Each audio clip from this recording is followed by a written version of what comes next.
Assalamualaikum warahmatullahi wabarakatuh. Perkenalkan, nama saya Farid Wajidi Rizaka dengan NPM 21051100100034 dari program studi Universitas Syah Kuala. Nah, di sini saya akan menjelaskan secara ringkas mengenai Undang-Undang Nomor 5 Tahun 1990 tentang konservasi sumber daya alam hayati dan ekosistemnya.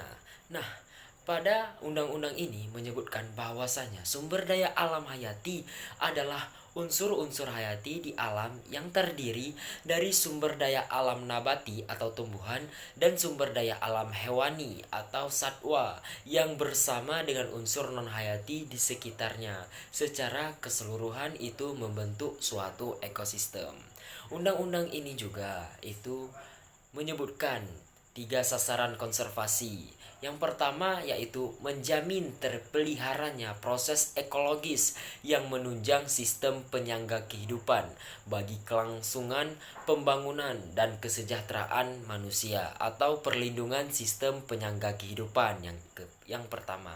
Dan yang kedua yaitu menjamin terpeliharanya keanekaragaman sumber genetik dan tipe-tipe ekosistem sehingga mampu menunjang pembangunan ilmu pengetahuan dan teknologi yang memungkinkan pemenuhan kebutuhan manusia yang menggunakan sumber daya alam hayati bagi kesejahteraan.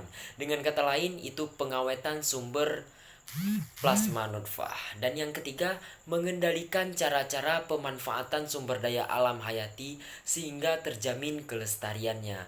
Akibat sampingan ilmu pengetahuan dan teknologi yang kurang bijaksana, belum harmonisnya penggunaan dan peruntukan tanah, serta belum berhasilnya sasaran konservasi secara optimal, baik di darat maupun di perairan. Dapat mengakibatkan gejala-gejala erosi genetik populasi dan penurunan potensi sumber daya alam hayati. Dengan kata lain, pemanfaatan secara lestari itu harus dilakukan pada poin ketiga ini. Nah, Undang-Undang Konservasi Sumber Daya Alam Hayati dan Ekosistemnya ini bersifat nasional, artinya menyeluruh, sangat diperlukan sebagai dasar hukum untuk mengatur perlindungan sistem penyangga kehidupan yang ada di Indonesia khususnya. Nah, pengawetan keanekaragaman jenis tumbuhan dan satwa beserta ekosistemnya itu perlu ada pemanfaatan secara lestari. Nah, agar dapat menjamin pemanfaatannya bagi kesejahteraan masyarakat dan untuk meningkatkan mutu kehidupan manusia. Nah, undang-undang ini juga itu memuat ketentuan-ketentuan yang bersifat pokok dan mencakup semua segi bidang konservasi sumber daya alam hayati. Sedangkan pelaksanaannya itu juga diatur dengan Perpu atau peraturan perundang-undangan, juga peraturan pemerintah diatur dalam hal tersebut.